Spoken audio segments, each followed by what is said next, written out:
Unbox English welcomes you as usual along with the Subbalakshmi. Okay, now you know pretty well that in auxiliaries we completed certain things, some certain important things like semi-modals are over. Now the second after this is cozy modal. Cozy modal ஒரு கால்வாசி அது வினைச்சொல் மாதிரி கால்வாசின்னு வச்சிங்களேன் அந்த மாதிரி இருக்குது. அது only 4 are there. So we already knew 9 plus these 4 will be 13. இதெல்லாம் நம்ம வந்து பேசும்போது யூஸ் பண்ணுற வேர்ட்ஸ் தான், எல்லாம் நமக்கு தெரியும். அது கோசி மாடல்னு தெரியாது, அவ்வளோதான். அது கோசி மாடல் இப்போ தெரிஞ்சுக்கிட்டா அதை எப்படி யூஸ் பண்ணலான்னு will be knowing. Okay, number 1 is use to. இதை நிறைய இடத்துல பார்த்துருப்போம், நம்ம எல்லோரும் பேசுவாங்க. I use to play only here. யார் ஒரு பெரிய ஆள், ஒரு maybe like Sachin Tendulkar or somebody like that, some prominent person will be saying, we used to chat here only, we used to play in the school only here. Okay, அந்த மாதிரி people யாராவது சொல்லிட்டு இருப்பாங்க, நாங்கள் இங்கே தான் படித்தோம், இங்கே தான் இருந்தோம். So when we go back to Rameswaram, so அங்கே பார்த்தப்ப அவர் படித்த இடம், யார் டாக்டர் அப்துல் கலாம் படித்த இடம் எல்லாமே இருக்குல்ல. he used to stay here. அங்கே இருக்கிறவங்களெல்லாம் கேட்டால் he used to play only hereம்பாங்க. he used to sit and study only in this libraryம்பாங்க சொல்லுவாங்க இல்லையா. இந்த யூஸ் டு ஒரு 10 தடவை நான் சொன்னேன்னா அது என்ன மீனிங் நீங்கள் சொல்லிடுவீங்க எனக்கு. வாட் இட் இஸ், எல்லாருக்கும் தெரிஞ்ச மாதிரி நம்ம வழக்கமாக பாஸ்ட்டில் செய்கிற action, any action which has got continued in the past. I use to stay only in this room for studies. I used to take only this bus. I used to go only by my car or whatever it is. So I used to do any action which continued in the past would be taking up this word. Okay, used to this cluster, this model will be there. Okay, that is cozy model.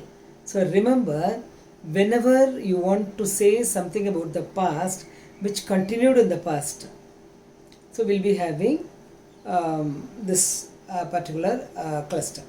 So used to podu, the phrase we'll be using.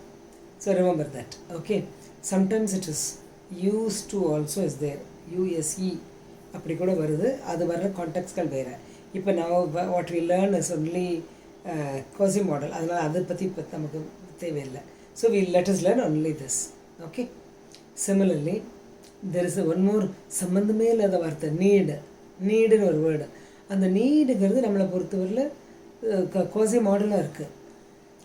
You need not do this, you need not stay here, you need not study for tomorrow's exam because there is no exam tomorrow. Okay, if such a thing is going to be there, you need not, generally you need to do this in solradha, you need not bring your textbooks tomorrow because we are going to have total sports rehearsal. Okay, in that case need not வரும். அந்த மாதிரி நீங்கள் செய்ய தேவையில்லை, பண்ண தேவையில்லை அப்படின்னு சொல்லும்போது அந்த நீடு வரும். இப்போ இந்த வேர்டெல்லாம் அவங்க கிளாஸிஃபை பண்ணி இருக்குது இந்த லாங்குவேஜில் ஆஸ் கோசி மாடல். நமக்கு அது வந்து சாதாரண வேர்ப் மாதிரி தெரியலாம் பார்த்தா. அது தெரியாமல் நீங்கள் என்ன நினச்சிக்கணும், அது ஒரு துணை வினை சொல், அது ஒரு ஹெல்பிங் வேர்ப், அது ஒரு quasi modal auxiliary.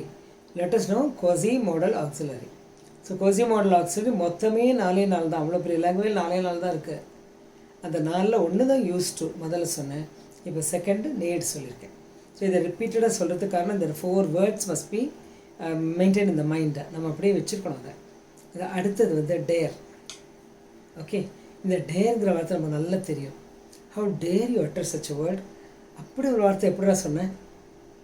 Okay, we கேட்குறோம்ல, how dare, how bold you ஆருங்கிற மாதிரி, how dare you do that. Okay, இது வந்து dare, very very tough thing. Like I dare not do it.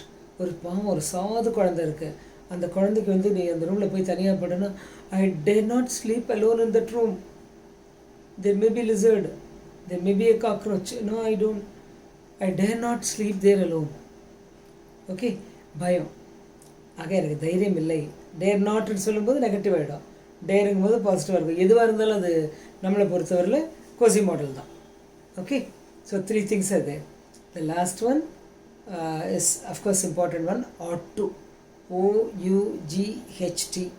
Okay, ought to, குட்டி to தான், TO2.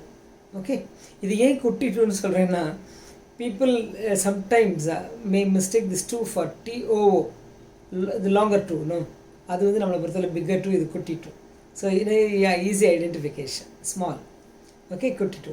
ought to, this ought to, please remember, நம்ம மஸ்ட்டுன்னு ஒன்று படித்தோம்ல, ஷுட்டுன்னு ஒன்று படித்தோம்ல, அது மாதிரி இது, அது ரெண்டு மாதிரி தான் இது தழக்கட்டக. You ought to do. இதுக்கு என்ன 3 ரீசன்ஸ் இருக்குது மெயினாக சொல்ல போகிறதுனா. இது வந்து ஒரு டியூட்டி. இப்போது ஒரு family, mother is there, father is there, but then didn't have any child அப்படின்னு ஒரு சுச்சுவேஷன். ஓகே, அப்போது the father fall sick. So this mother ought to take care of him. வேறு வழி இல்லை, அந்த மாதிரி என்ன வேலை இருக்குது, பார்த்தே தீரணும். ஒரு பிள்ளை இருந்தால் பிள்ளைய பாருன்னு சொல்லலாம், பொண்ணு இருந்தால் பொண்ணை பாருன்னு சொல்லலாம், யாருமே இல்லை. So she ought to take care. Okay, அந்த இடத்துல தான் ought to போடுறோம். அது வந்து அவங்க டியூட்டிங்கிறதுனால, அவங்களுக்கு இருக்கிற duty.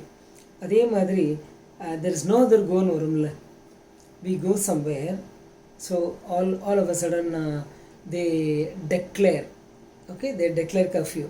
So when curfew is declared, there is no movement anywhere.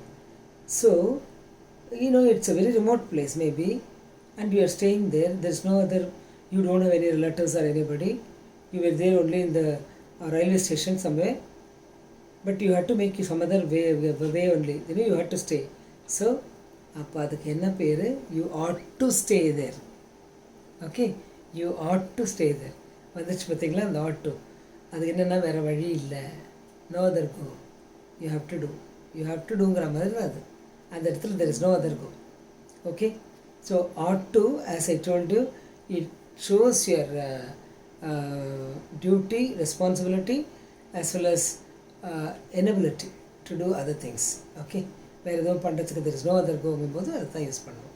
So இந்த நாளையும் they may they have classified actually under modal auxiliaries. They are called quasi modal auxiliaries. So இது நீங்கள் நினச்சிக்க வேண்டிய, ஸ்டூடெண்ட்ஸ் இருக்கிறவங்க நினச்சிக்க வேண்டியது. ஸோ இந்த நாளில் எது வேணாலும் fill in the blanks மாதிரி கேட்டாலும் நமக்கு சொல்ல தெரியணும். இன்னும் most important is we should know when to use what. நம்மளா when we use, okay, இப்போ all the rules and regulations, இப்போ நம்ம ரூல்ஸ் எல்லாம் சொல்கிறோன்னா ப்ரெசன்ட் டென்ஸில் தான் சொல்லுவோம். இதெல்லாம் ஒரு ரூல். எப்படின்னா all the shines is not gold அப்படின்னு சொன்னால், all the shines is not gold, ஒன்றும் each thing which ever shines is not gold. அப்போ நம்ம இது வந்து இஸ்ன்னு தான் சொல்கிறோம், ப்ரெசன்ட் டென்ஸில் தான் சொல்கிறோம். Okay, time and tide wait for none. இப்போ இதெல்லாம் நம்ம வந்து ப்ரெசன்ட் டென்ஸ்லேயே தான் சொல்லிகிட்ருக்கோம். So we say all these things only in present tense. Similarly இந்த ஹெல்பிங் வேர்ப்ஸ் எல்லாம் எப்படி யூஸ் பண்ணணுமோ அப்படி யூஸ் பண்ணிக்கிட்டே தான் இருக்கணும். அதை நான் சொன்ன மாதிரி we have to use. Remember the use to. Okay, use to, ought to, dare, need, all these things must be remembered only as quasi modals. So now we are the masters of modal auxiliaries. Okay, so as usual, subscribe, share with your friends, others. Okay, be benefited by this important maybe the basic English. Okay, God bless everyone. Bye bye.